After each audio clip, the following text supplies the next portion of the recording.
karena mereka sudah berpikir bahwa tanpa Tuhan aja dia bisa, apalagi tanpa orang tua. Ini yang jadi problem, Permasalahan. ya, menjadi masalah.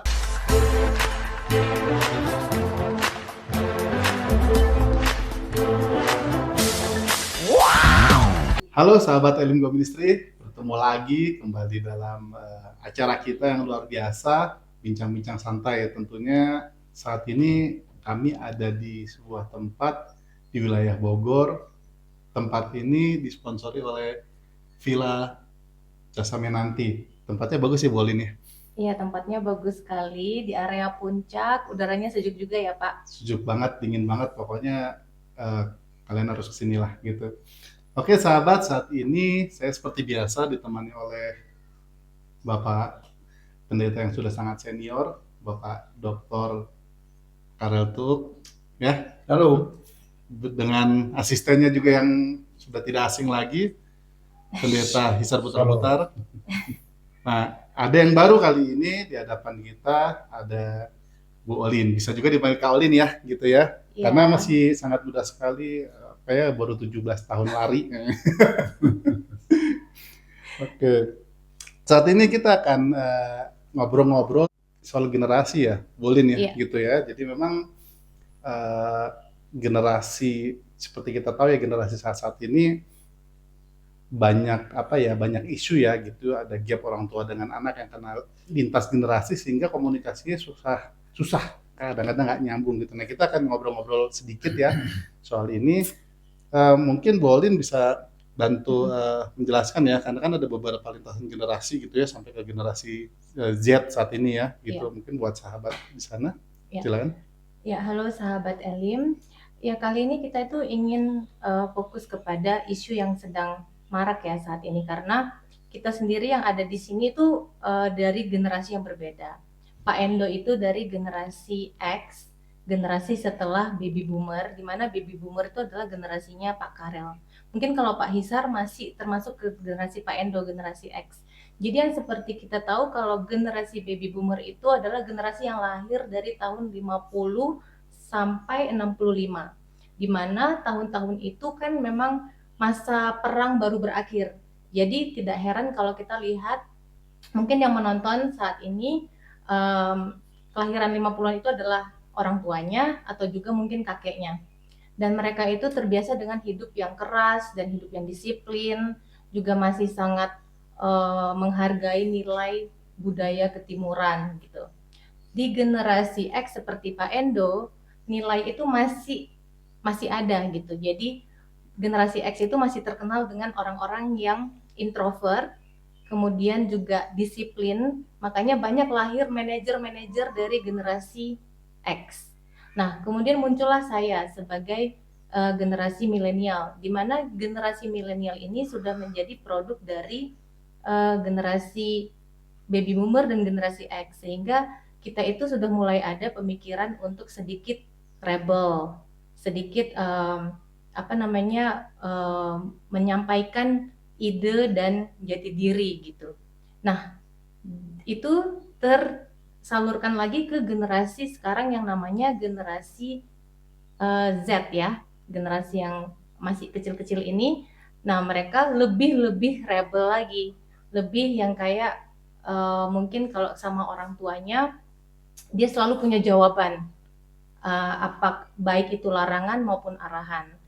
Tapi itu penjelasan mengenai generasi. Yang kita mau fokus di sini adalah mengenai bagaimana kita bisa mempertahankan kekristenan itu di lintas generasi gitu. Jadi bagaimana supaya anak-anak zaman sekarang termasuk saya tetap menjadikan Allah sebagai pusat kehidupan, karena seperti yang saya bilang tadi, dari generasi saya sampai generasi Z itu sudah mulai lebih mencintai dirinya sendiri gitu. Konsep mencintai diri sendiri itu sudah dipakai sebagai solusi untuk menyelesaikan masalah hidup seperti depresi, karena sekarang kan marak ya Pak, anak-anak muda depresi, anak-anak muda mau bilangnya suicide, mau bunuh diri. Jadi kemudian muncullah konsep kamu harus cintai diri kamu gitu. Nah, yang kita mau tanya di sini, apakah konsep mencintai diri sendiri itu sesuai dengan firman Tuhan? Oke, jadi melanjutkan apa yang sudah tadi disampaikan, tentunya kita coba akan membatasi ya, Bu Lini, kita nggak akan Iya, bahas semua generasi gitu ya, iya, karena generasi baby boomers itu mainnya udah bukan medsos ya, gitu ya. iya, Bacaan korannya aja itu masih koran-koran konvensional gitu ya, tapi iya, begitu bergeser ke sini, korannya itu udah di digital. sini gitu ya, udah digital gitu ya. Jadi kita akan membatasi pembahasan kita di generasi milenials dan generasi Z, Z tentunya iya, ya. Nah, yang paling bahaya itu teman-teman sekarang yang menjadi isu ya, kalau kalian mengikuti di media sosial itu seperti yang tadi sudah dijelaskan, bahayanya adalah bagaimana generasi-generasi sekarang itu seperti yang tadi sudah dijelaskan timbul mencintai diri sendiri tapi terlalu berlebihan gitu ya mulai iya, posisinya ya, sehingga berdampak kepada kehidupan mereka sendiri ya. Tentunya sebagai orang percaya, sebagai orang Kristen, kita harus mengerti atau kita harus memiliki dasar yang benar seturut firman sesuai Tuhan. dengan firman Tuhan. Oleh sebab itu, kayaknya nggak salah nih ya kita hadirkan dua sosok yang Betul. luar biasa untuk memberikan sedikit pencerahan ya dari Pak Karo dan Pak Isar ya. Ya, ya. Bagaimana cara mencintai diri sendiri dalam konsep firman Tuhan gitu Pak. Mungkin bisa dibantu jelasan Pak. Silakan. Baik. Shalom semuanya buat kita semua yang antusias mendengarkan program kami, dan berharap kita semua diberkati bahwa memang ini semua berawal terlalu khawatir ya. Jadi bergeser akhirnya memacu diri, itulah disebut dalam Alkitab mulai mengandalkan kekuatan diri sendiri.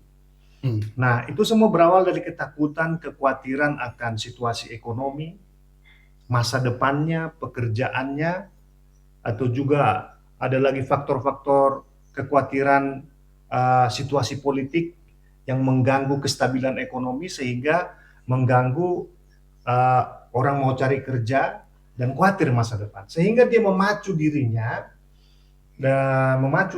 dan hal ini saya sampaikan karena ada pengalaman kita ketika kita menghadapi satu pasien pelayanan, dia terlalu banyak mengurung diri, bukan berarti dia bodoh, tidak. Bukan dia berarti tidak cerdas. Justru dia orang cerdas, tetapi mulai memaksimalkan, dia mulai mungkin membaca-baca buku bagaimana memaksimalkan diri sendiri, bahwa di dalam dirimu itu ada raksasa yang bisa membawa kamu hebat, bahkan lebih hebat, tanpa orang lain dan tanpa Tuhan, kan begitu? Ya. Maka terjadilah pergeseran pengikut Kristus di masa A seperti yang Ibu Ulin tadi sampaikan, di masa Pak Karel, masa saya, dan masa Ibu Ulin. Nah, saya sebutkan lagi bahwa seorang anak muda ini begitu mengurung diri, dia memaksimalkan potensi, dia belajar melalui apalagi sekarang ini dengan digital yang hebat, computerized sekarang ini, sosial media, dia bisa mendapatkan uang dari situ. Tetapi masalahnya adalah dia tidak butuh orang lain. Ya kan begitu ya maksudnya daripada Pak Endo sama Ibu Oli. Dia tidak butuh yang lebih ngeri lagi. Dia tidak butuh Tuhan. Iya. Kan begitu. Tapi saya mau sebut itu semua berawal dari rasa takut, rasa kekhawatiran.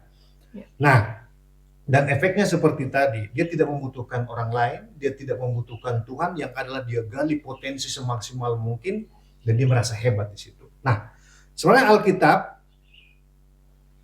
konsen bicara masalah persoalan yang kita bahas hari ini. Karena dalam Alkitab 365 kali Alkitab berbicara jangan takut. Artinya bahwa memang ini sudah fenomena yang akan terjadi ke depan. Dan itulah yang akan diwaspadai para tokoh rohaniawan seperti kami, bagaimana meyakinkan sebuah generasi untuk tetap teguh di dalam Tuhan. Nah, 365 kali berkata dalam Alkitab, jangan takut. Nah, dan juga ditegaskan kembali sebenarnya, ada ayat yang begitu populer di kalangan orang Kristen, bahkan dari sekolah minggu kita sudah. Tuhan Matius 6 ayat 26 sampai 20, mulai dari 25 sampai 26 sudah dijelaskan.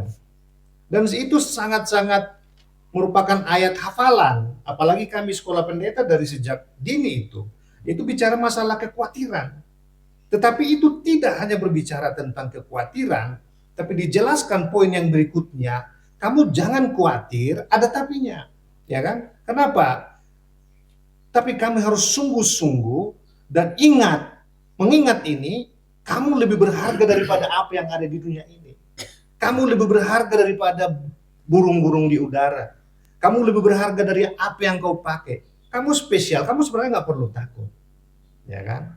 Makanya ketika bangsa Israel yang dipimpin oleh Yosua ingin menyeberang ke Kanaan, ada satu nats yang luar biasa dari Amsal dari Yosua pasal 1 itu 1 dan 2 dan juga ayat yang ke-7 itu sangat sistematis penguraian di sana untuk meneguhkan orang supaya apa? Supaya mereka jangan takut tapi tetap melangkah. Ketika Yosua ingin menyeberang, Tuhan sudah katakan dari awal. Tuhan katakan sekalipun kamu tidak lagi bersama-sama dengan pimpinanmu, ya. Siapa itu? Musa yang selama ini menjadi mentor atas kamu. Kamu jangan khawatir. Tetap kamu menyeberang, kamu akan memiliki apa yang kau impikan itu. Itu apa? Tanah Kanaan, kan begitu kan? Nah, tetapi ayat yang ke-7, hanya saja teguhkan hatimu. Di sini masalahnya Pak Endo, Ibu Ulin. Ya. Zaman sekarang orang terlalu gampang menyerah. Ya, baru mendengar sosial media ada keributan, ada kekurangan pangan, ada gejolak ekonomi, orang udah rasa takut. Jarang orang teguh, kuat sampai ke ujung sana. Makanya pesan Tuhan kepada Yosua, kamu tetap menyeberang, gak usah khawatir. Bagianmu adalah teguhkan hatimu, jalani, bagianku menyertai engkau. Itu yang perlu kita lihat. Dari sini kita perlu belajar dan juga saudara-saudara, anak-anak muda generasi sekarang, jangan sampai terjebak di dalam sebuah masalah yang kita bahas hari ini, karena semua dilandasi rasa takut, khawatir akan hidup, sehingga engkau menyendiri dan engkau memacu dirimu sehebat mungkin, semaksimal mungkin, dan engkau tidak membutuhkan orang lain, apalagi tidak membutuhkan Tuhan salah. Di ujungnya kau akan menyesal sendiri. Di ujungnya pasti akan ada persoalan. Karena hanya bersama dengan Tuhan kita bisa menyeberang dan menemukan jawaban atau impian kita, yaitu tanah Kanaan yang penuh susu dan madu. Demikian saya kira. Ini bukan khotbah loh. Saya sedikit emosi. Ya kan? Gitu ya. Tapi tidak apa-apa. Mungkin bisa diredam oleh senior saya. Oke, baik. Berarti bisa saya simpulkan tadi dari apa yang disampaikan oleh Pak Hisar bahwa tadi kan pertanyaan Pak Endo tentang bagaimana cara mengasihi diri sendiri. Berarti sebenarnya dari apa yang tadi sudah Pak Hisar sampaikan, kita tidak perlu berusaha untuk mencintai diri kita sendiri. Karena Allah sudah menyertai, karena kita ini milik Allah dan hidup kita itu adalah anugerah Allah. Jadi buat generasi saya, generasi Z juga ya, sebenarnya apapun masalah yang kita hadapi, itu pasti sudah Allah izinkan dan kita tidak perlu berusaha menggunakan kekuatan kita sendiri dan mencintai diri kita sendiri untuk bisa keluar dari semua rasa takut, rasa khawatir itu. Karena seperti Pak Hisar tadi bilang bahwa bahkan Allah selalu menyertai bangsa Israel keluar ke Mesir, walaupun pada saat itu mereka juga suka memberontak ya Pak. Ya. Ada masalah, saya potong sedikit. Tetap pasti ada masalah. Ya. Makanya Tuhan katakan, teguhkan. Kamu harus bertahan, seolah-olah begitu. Kalaupun ada masalah, ya kita jalani. Kita tetap teguh, ya kan? Yang sampai kepada ujung sana, yang setia sampai berkesudahan, yang tetap teguh tekun, itu yang mendapat mahkota. Ya. Begitu ya? Ya, jadi memang menarik ya, Bolin ya gitu. Jadi memang teman-teman seperti yang tadi sudah disampaikan oleh Pak Isar gitu ya, tertulis 365 kali ya Pak ya, itu tentang jangan takut gitu ya. Artinya kalau 365 kali, kalau misalkan kita bagi dalam 1 tahun ya, artinya setiap hari itu kita udah dibilang nggak perlu takut sebetulnya gitu, karena setiap hari Tuhan sudah menjamin kehidupan kita ya. Tentunya bagi teman-teman yang ada di generasi yang tadi sedang kita bahas ya, di millennials dan generasi Gen Z. Tapi sebetulnya Bu Elin gitu ya, yang menjadi ketakutan itu ternyata bukan generasi mereka sendiri loh. Misalkan kayak gini, Gen Z ini kan sebetulnya punya orang tua ya, Iya, ya di mana orang tuanya itu adalah generasi di atasnya mereka, iya, ya ada di generasi millennials ya, atau di generasi X. X seperti itu yang menjadi orang tua.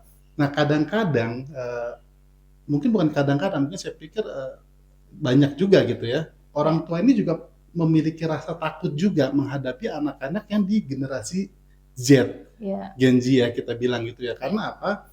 Seperti yang tadi sudah disampaikan, menghadapi Gen Z ini nggak mudah ternyata Ibu Elin ya, gitu ya. Karena mereka sudah berpikir bahwa tanpa Tuhan aja dia bisa, apalagi tanpa orang tua. Ini yang jadi problem permasalahan. ya, menjadi masalah dalam kita akan masuk ke keluarga dulu ya sedikit ya, gitu ya. Sedikit Karena boleh. memang ada hubungannya ke sana gitu, sehingga ketika orang tua mengarahkan itu menjadi susah gitu, karena anak-anak Gen Z ini akan bilang ya untuk apa gitu ya, karena dengan apa namanya, dengan dirinya sendiri mereka rasa mereka bisa menyelesaikan semua Masalah. masalahnya gitu. Iya. Nah mungkin pertanyaan saya buat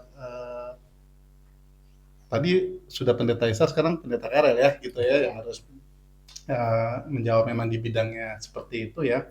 Seperti saya juga contohnya punya anak gitu ya, anak saya itu di Gen Z, Bu Olin gitu ya. Jadi memang contoh-contoh nih mungkin teman-teman yang seangkatan dengan saya mungkin mengalami gitu ya. Misalkan contoh aja lah, ketika di WA sebagai orang tua kita WA-nya panjang tuh. Dia hanya menyetujui dari kalimat WA itu, hanya jawabnya cuma satu huruf, misalnya oke atau baik itu cuma dengan huruf Y. Artinya ya gitu ya. Kadang-kadang kita WA-nya panjang cuman oka seperti itu. Nah kadang-kadang buat kami gitu ya di posisi milenial tadi ya, di mana kita masih mengadopsi dari saya di X gitu ya, mengadopsi dari baby boomers tadi, itu di mana etika-etika tuh kadang-kadang kita masih kedepankan. Iya, betul. Ya, kok nggak ada etikanya sih anak sekarang gitu ya? Kok sama orang tua kayaknya nggak ada hormat hormatnya. Tapi ya memang mau nggak mau kan itulah kehidupan yang harus dihadapi ya, Bolin ya gitu. Tentunya ada pesan-pesan juga bagi para orang tua yang memiliki anak di generasi Z tadi ya gitu ya. Ini ada tipsnya nggak nih Pak Karel? Tentunya dalam sudut pandang firman Tuhan. Mungkin kalau teman-teman di sana juga punya tips gitu ya, boleh mungkin bagikan ke kami, ke teman-teman yang lain, boleh tulis di komentar. Tapi kita harus punya landasan yang benar. Kita akan dengar dulu nih firman Tuhan bilang apa sih, tips apa sih untuk menghadapi masalah-masalah ini. Silakan Pak Karel. Baik, terima kasih. Saya sangat mengerti dan memahami apa yang kalian bahas tadi. Dan saya pikir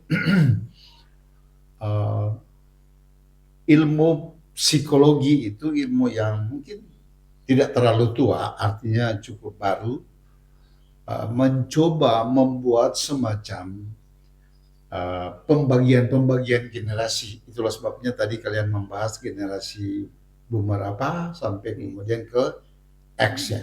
Jadi Z. Jadi itu ilmu yang ada dalam hubungan dengan katakanlah pembagian dari ilmu psikologi. Tetapi kita perlu belajar bahwa Alkitab itu berbicara khusus, tidak berhubungan dengan katakanlah perkembangan-perkembangan yang seperti yang disampaikan oleh ilmu psikologi. Dia membicarakan bagaimana seseorang atau kehidupan seseorang itu bisa berjalan dalam konsep seperti yang Tuhan ingin terjadi dalam kehidupan mereka. Nah, itulah sebabnya bagian firman Tuhan yang saya lihat itu dibahas di dalam Filipi pasalnya yang kedua ayat 4 secara khusus. Filipi pasal 2 ayat 4 berkata begini, janganlah tiap-tiap orang hanya memperhatikan kepentingan diri sendiri, tetapi kepentingan orang lain juga. Jadi ini satu ayat penegasan kepada setiap generasi, bukan hanya Ya. generasi awal dan kemudian sampai ke generasi yang terakhir ini tentang kehidupan mereka, tetapi ini dia berbicara secara umum dan juga sekalipun demikian Alkitab itu tidak pernah ketinggalan zaman dalam menjawab kebutuhan itu.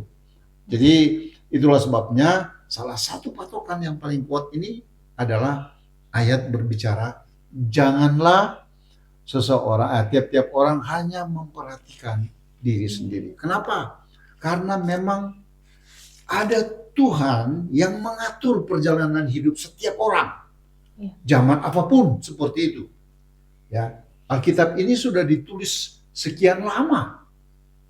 Ya, bukan hanya ratusan tahun tetapi juga ke ribuan tahun. Dan itu terjadi dan sampai sekarang faktualnya ialah bahwa ini selalu benar untuk setiap orang yang percaya.